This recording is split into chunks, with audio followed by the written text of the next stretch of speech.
Hello guys, welcome back to my YouTube channel yes chemistry. अभी आप success और यहाँ पर क्लास 12 बायोलॉजी चैप्टर 9 हमारा है खाद्य उत्पादन में वृद्धि की कार्य नीति, जो हम लोग चैप्टर चला रहे हैं। पार्ट 2 है। आपका कमेंट था कि सर ये बायोलॉजी का चैप्टर हटा दिया गया। देखिए मेरे प्यारे बच्चों, कुछ ही बोर्डों में से ये एनसीईआरटी पैटर्न में से हटा गया है और सारे बोर्डों में से नहीं हटा गया। तो मैं ये आपके सभी बोर्ड जहाँ पे एनसीईआरटी चलाए जाते हैं सभी के लिए है, वो बिहार हो, एमपी हो, यूपी हो, उत्तराखंड हो, जहाँ पर एनसीईआरटी चलती है सभी बोर्ड के लिए सबसे बेस्ट है। ओके, तो यहाँ पे हमारा पार्ट 2 वीडियो है आज का। यहाँ पे खाद्य उत्पादन में वृद्धि की कार्य नीति। तो आज हमारा जो होने वाला है हेडिंग वो होने वाला है संकरण। क्या होगा?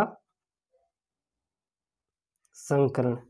संकरण को बोले तो बोला जाता है हाइब्रिडाइजेशन।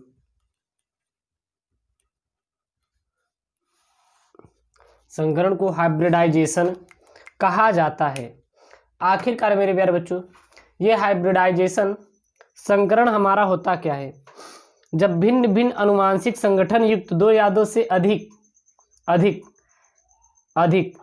अधिक जातियों में मौजूद लक्षणों को एक ही जाति में विकसित करने की विधि को संकरण कहा जाता है। यहाँ पे मैंने क्या बोला? भिन्न भिन्न अनुवांशिक संगठन युक्त दो या दो से अधिक जातियों में मौजूद लक्षणों को एक ही जात में विकसित करने की विधि को क्या कहा जाता है? संकरण कहा जाता है, हाइब्रिडाइजेशन कहा जाता है।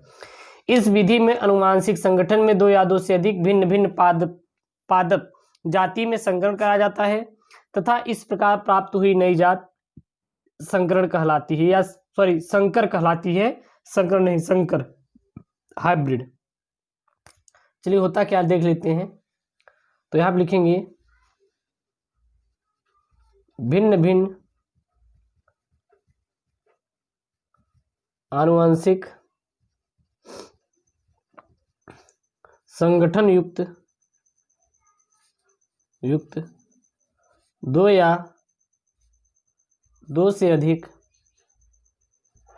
या दो से अधिक भिन्न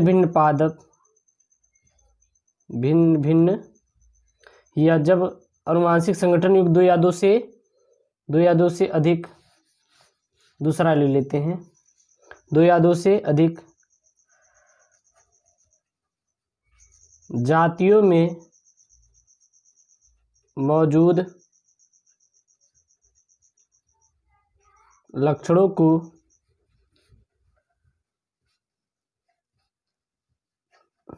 एक ही जाति में विकसित करने की विधि को एक ही जाति में विकसित करने की विधि को एक ही जात विकसित करने की विधि को संकरण कहा जाता है। संकरण कहा जाता है। तो इसको क्या कहते हैं मेरे प्यार बच्चों? संकरण कहते हैं। ओके, अब आता है हमारा संकरण कहा जाता है। और इस विधि में अनुवांशिक संगठन में दो या दो से अधिक भिन्न भिन्न पादप जातियों के मध्य क्या कराया जाता है? संकरण कहा जाता है तथा इस प्रकार प्राप्त हुई नई जाति को संकर कहलाती है। क्या लिखेंगे? इस विधि में आनुवंशिक संगठन में दो या दो से अधिक भिन्न भिन्न पादप जातियों में संकरण यानी कि क्रॉस कराया जाता है। इस प्रकार प्राप्त हुई नई जातियां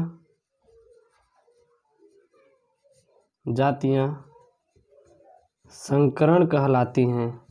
क्या कहलाती हैं? संकरण कहलाती हैं। ठीक ना?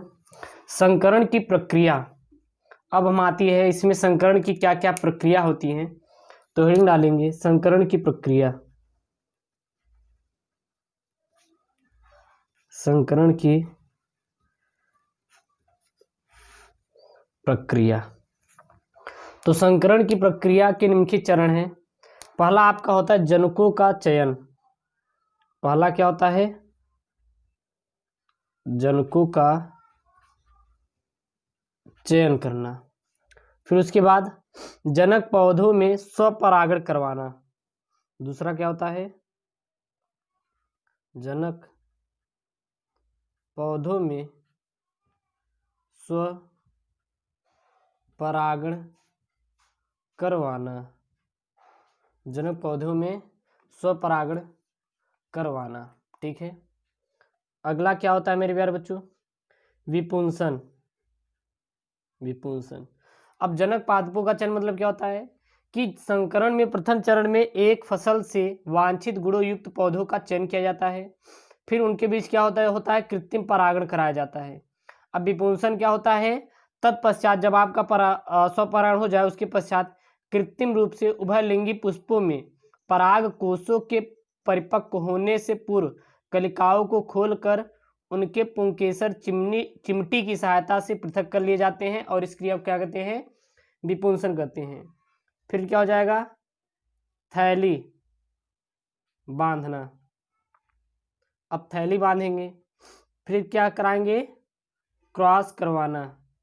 क्रॉस करवाना। फिर क्या हो जाएगा? लेबलिंग। लेबलिंग। फिर क्या हो जाएगा डी हमारा? संकर बीजों को एकत्रित करके F1 संतति को प्राप्त करना, प्रथम पीढ़ी के संतति को प्राप्त करना। ठीक ना? संकर बीजों को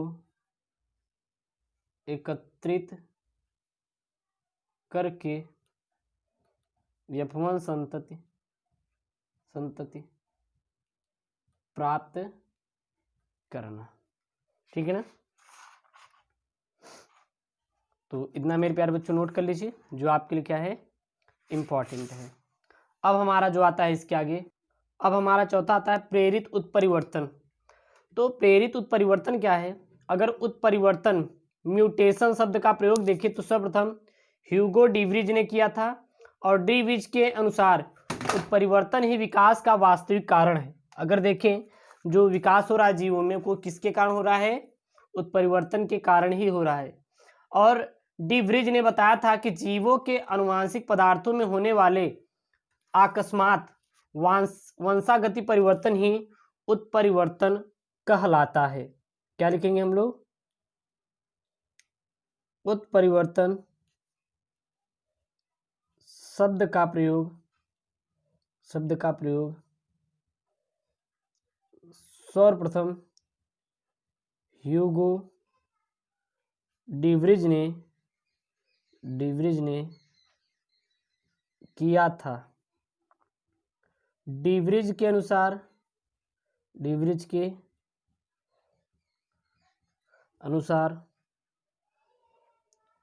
उत्परिवर्तन ही विकास का वास्तविक कारण होता है। उत्परिवर्तन ही विकास का वास्तविक कारण होता है। और डिवरीज ने बताया कि जीवों के आनुवंशिक पदार्थों में होने वाले अकस्मात वंशागत परिवर्तन उत्परिवर्तन कहलाता है। उत्परिवर्तन कहलाता है। बट मेरे प्यारे बच्चों देखें तो ये हमारा एक्चुअली में प्रेरित उत्परिवर्तन नहीं है। तो प्रेरित उत्परिवर्तन क्या होता है? आखिरकार आपके मन में सवाल उठेगा सर ये तो आप तो बता दिए, लेकिन हमारा प्रेरित उत्परिवर्तन किसे कहते हैं? तो प्रेरित उत्परिवर्तन किसे कहते हैं देख लेते हैं हम लोग। तो यहाँ पे क्या लिखेंगे, प्रेरित उत्परिवर्तन में हम कृत्रिम विधियों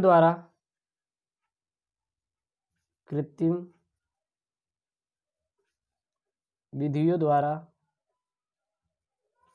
उत्पन्न किए जाने वाले उत्परिवर्तन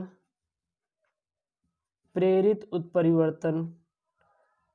उत्परिवर्तन कहलाता है। क्या कहलाता है हमारा, प्रेरित उत्परिवर्तन कहलाता है, ठीक ना। फसली पौधों हेतु प्रायः एक्स किरणें व गामा किरणों का उपयोग किया जाता है, ठीक ना। और स्वपरागित फसलों में प्रेरित उत्परिवर्तन सरलता से हो जाता है। स्वपरागित फसलों में प्रेरित उत्परिवर्तन सरलता से हो जाता है, ठीक है, याद रखना। और इन फसलों में प्रेरित उत्परिवर्तन द्वारा उत्तम किस्म की फसलें भी प्राप्त होती हैं, जिनसे उत्तम किस्म की फसलें भी प्राप्त होती हैं। ओके, याद रखना। इतना हो गया।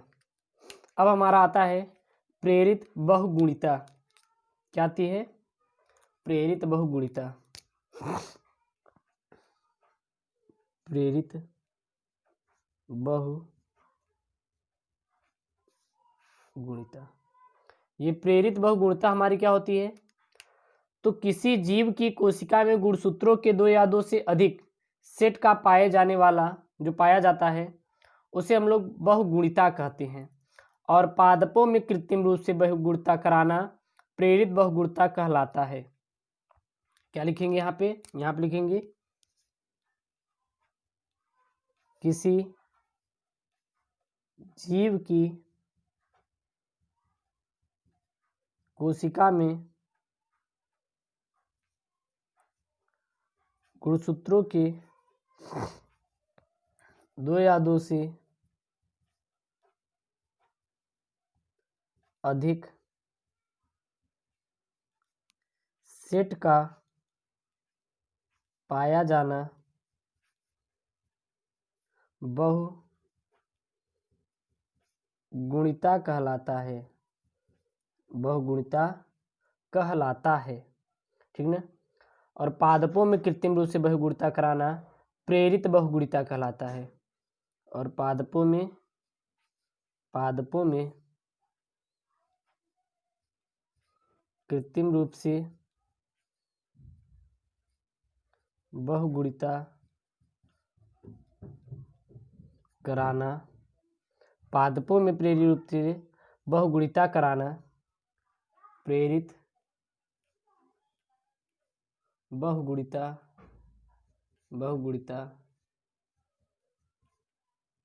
कहलाता है।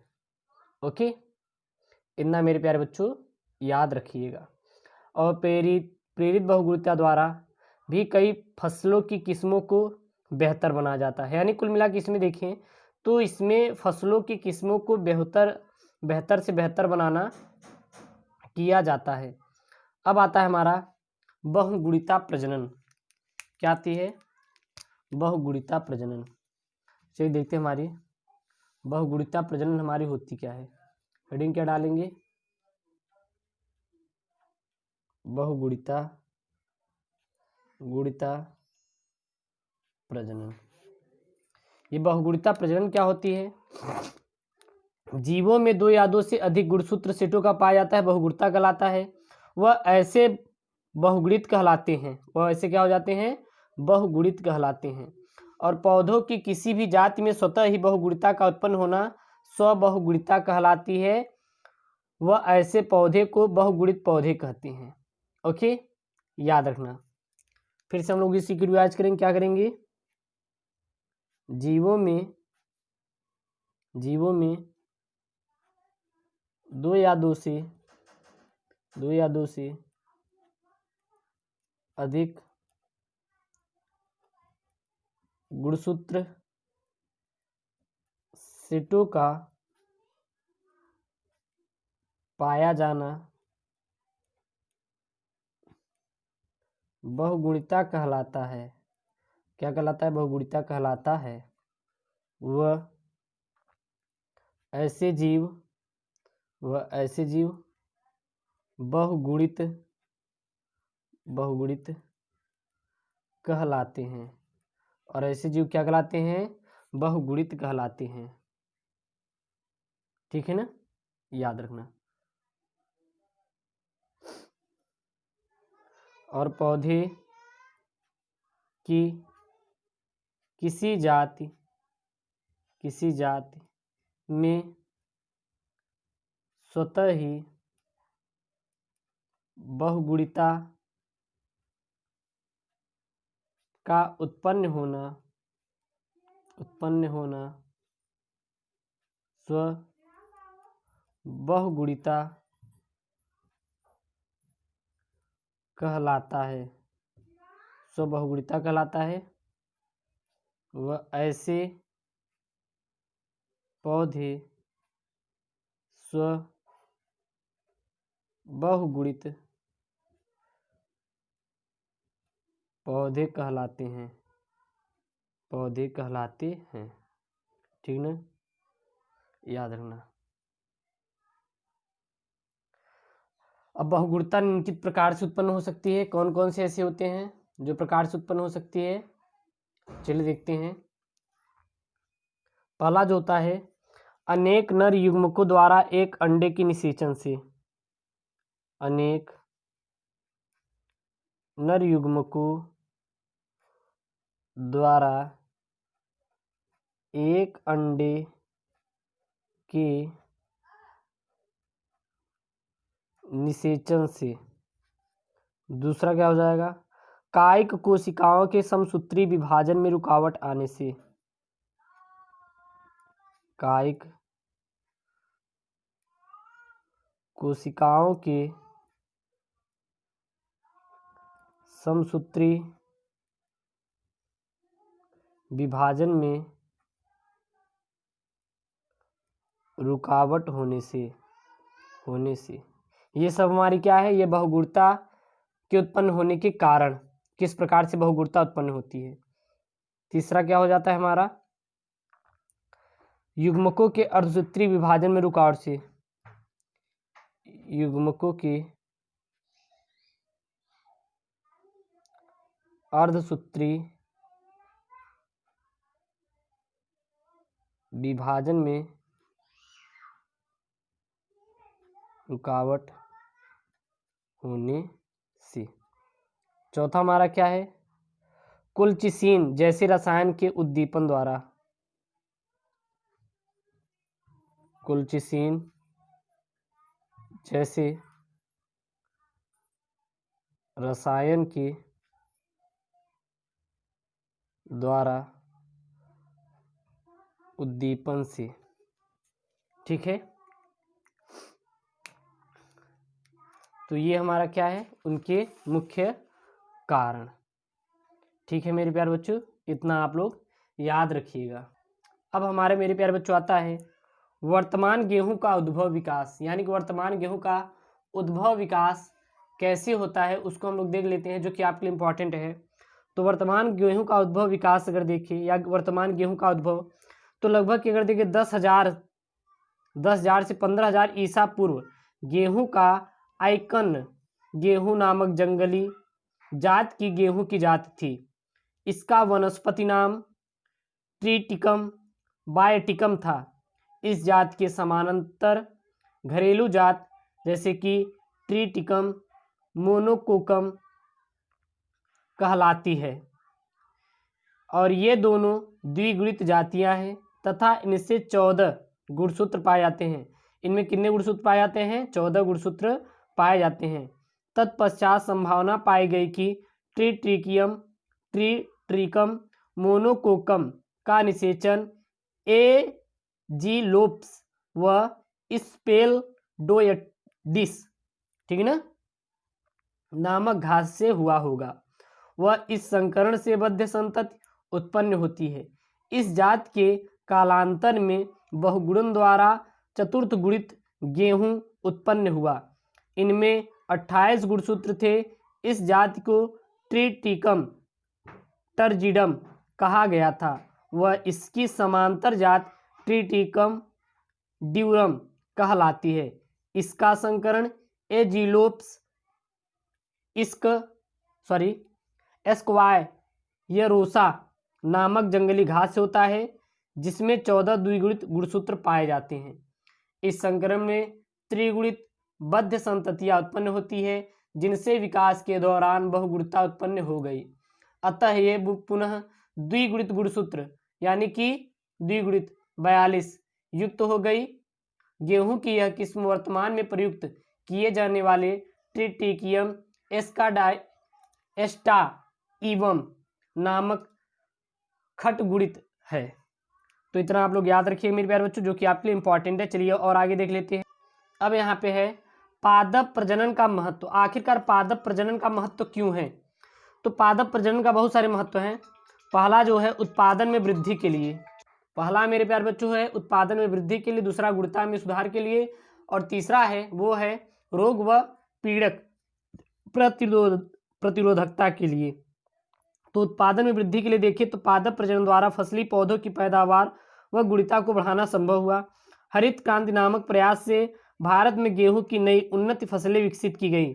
भारतीय वैज्ञानिकों ने गेहूं की 591 किस्में से NP4, NP52, कल्याण सोना 227, सोनोनार 64 जैसी उन्नत किस्में तैयार की। गेहूं के अतिरिक्त मक्का, धान, जौ, गन्ना की भी उन्नत किस्में विकसित गई।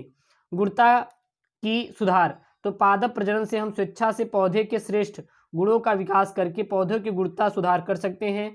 फसली पौधों की गुणवत्ता में सुधार का अर्थ है पैदावार, रोग प्रतिरोधकता इत्यादि। रोग व पीड़क प्रतिरोधकता, तो पौधों में विषाणु, जीवाणु, कवक आदि से विभिन्न प्रकार के रोग उत्पन्न हो जाते थे, जो पादप प्रजनन द्वारा पौधों के रोग प्रतिरोधी किस्में विकसित की गई। तो ये मेरे प्यारे बच्चों क्लास 12 चैप्टर 9 का हमारा दूसरा पार्ट है। जल्द ही इसको खत्म कर दिया जाएगा और आप अपने यूट्यूब चैनल SK स्टडी को जरूर सब्सक्राइब करोगे दोस्तों। थैंक यू, जय हिंद।